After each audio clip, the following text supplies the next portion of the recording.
The city will match the grant with another $20,000. Among other things, the money will enable the city to grant historical designation to buildings and spaces that were important in San Diego's political and social progress for lesbian, gay, bisexual, transgender, and queer residents.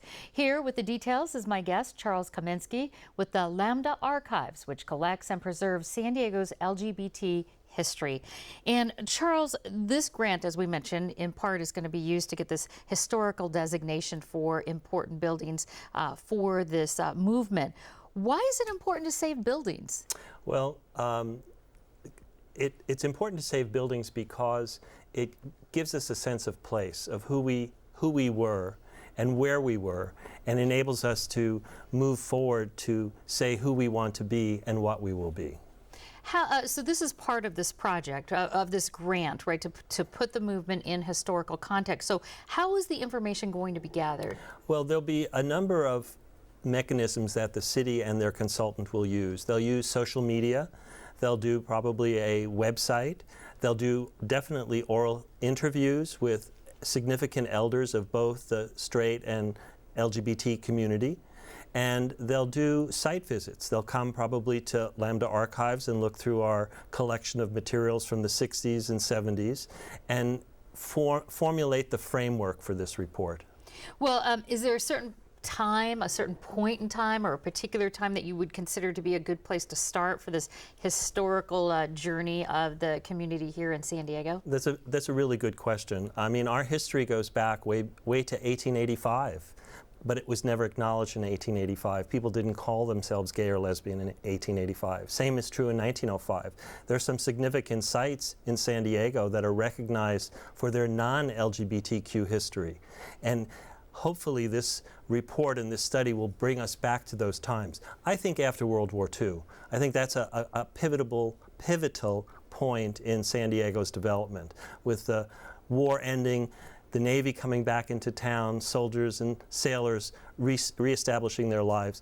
Early 60s, very political.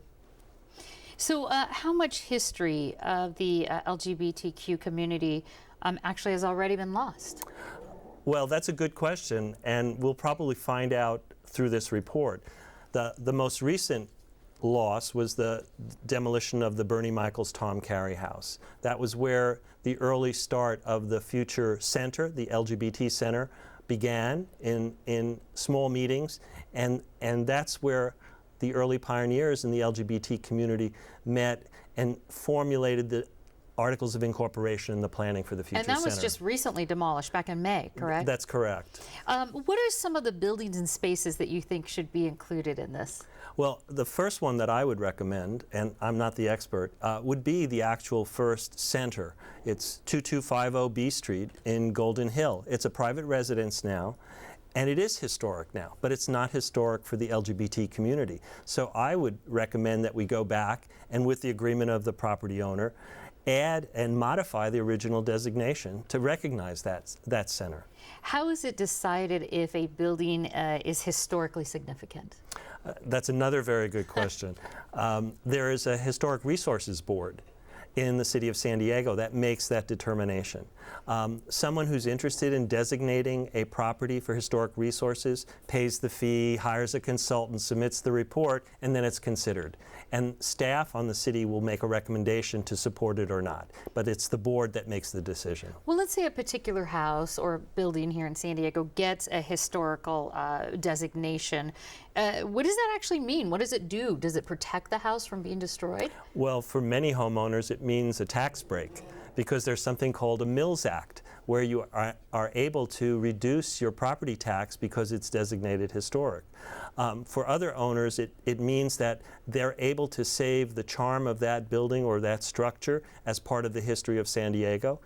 It does require, if you want to do major modifications, additions, to come back to the Historic Resources Board and work with their design committee to help you do your future dream remodel.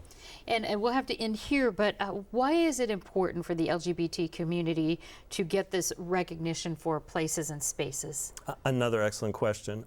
We are all Americans, and this process will help everyone, both gay and straight, understand the contributions we've made to the city of San Diego over the whole time period. I see. So put everything into context for everyone who lives here. Charles Kaminsky, thank you so much. Thank you. I appreciate it.